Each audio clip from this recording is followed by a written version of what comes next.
Yes guys, welcome back to the channel, or if you're new here, then welcome to the channel. Today, I am doing the 4-2-3-1 post-patch custom tactics and instructions, by far the most meta fun formation to play with in FIFA 21 right now.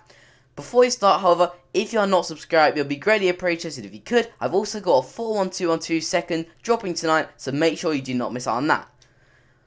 So as you can see here, the 4-2-3-1 consists of 3 cams, 1 striker, 2 CDMs. It's very balanced in the way it works, because when you're attacking, you have a 4-3-3 fourth variation with your cam acting as a cam, and your left cams and right cams acting as left wings and right wings. And when you're defending, it basically works as a 4-3-3 default. So it's very good, very sturdy, and I really recommend using it with these tactics. So speaking of the tactics, our defensive style is going to be balanced, and our width and depth are going to be 4 and 5. Now, with width, I always recommend using 4. The reason for this is because we want to stay nice and compact at that back line, making it difficult for them to cut balls for us, and basically, we're not going to leave any gap in between our centre halves and our fullbacks.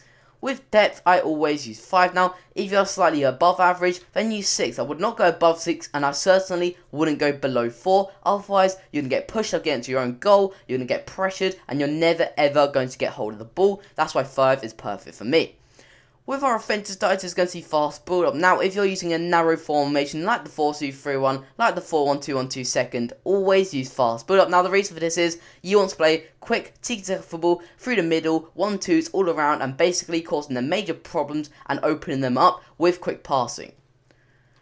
Again, our width for our attacking style is going to be 6. We want to spread out wide on the attack, like I said, creating that 4-3-3-4 formation with our left cams and right cams hugging that touchline, whipping our balls in for our striker to feed off of. Players in the box, 6. I always use 6 on my 4-2-3-1 formation. We've got 3 cams, 1 striker, and we got the CDMs. Now, we do not want our CDMs always getting forward. However, sometimes it would be good for the cutback for them to tap home. But all the time, guys, you're going to want your cams to be in that box as well as your striker. With corners, I use 3 now. If we use too high on corners, we're basically get hit on the counter attack. And if we use too low, we are throwing away a great opportunity. Seriously, get your centre in there, get your 2 men in the box, and hopefully score that goal. Free kicks once, same as always. Again, the 4-2-3-1 formation, a very balanced formation, a very meta formation, and a very fun formation to play with.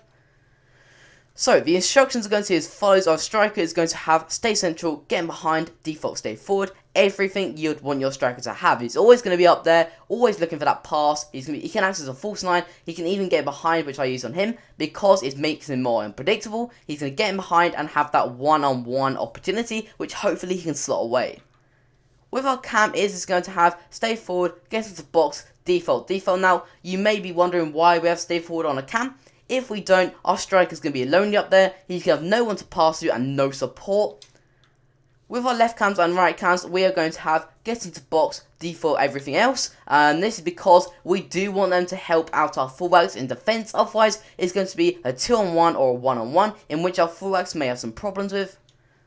With our CDMs, we're going to have cut passing lanes, stay back, default cover center. Now, no matter what formation you're using, the 4-1-2-1-2 second, the 4-2-2, the 4-2-3-1, always use these instructions on your CDMs. Everything you'd want, they're always going to be cutting them passing lanes, intercepting that ball for you, and winning you possession back.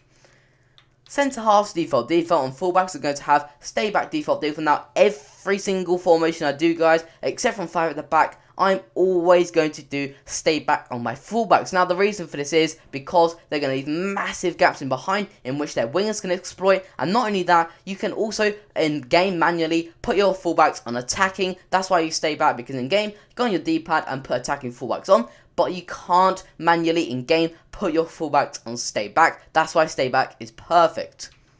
With our goalkeeper, he is going to have comes for crosses and super keeper. Now, I cannot stress enough, really, if you didn't already, turn this on right now. Right this second is so meta. Your goalkeeper is going to save you a lot more goals. Catching that ball in corners, punching that ball, and basically stalling their attack is very good, guys. Very meta, and your goalkeeper is simply going to win you possession back a lot more often.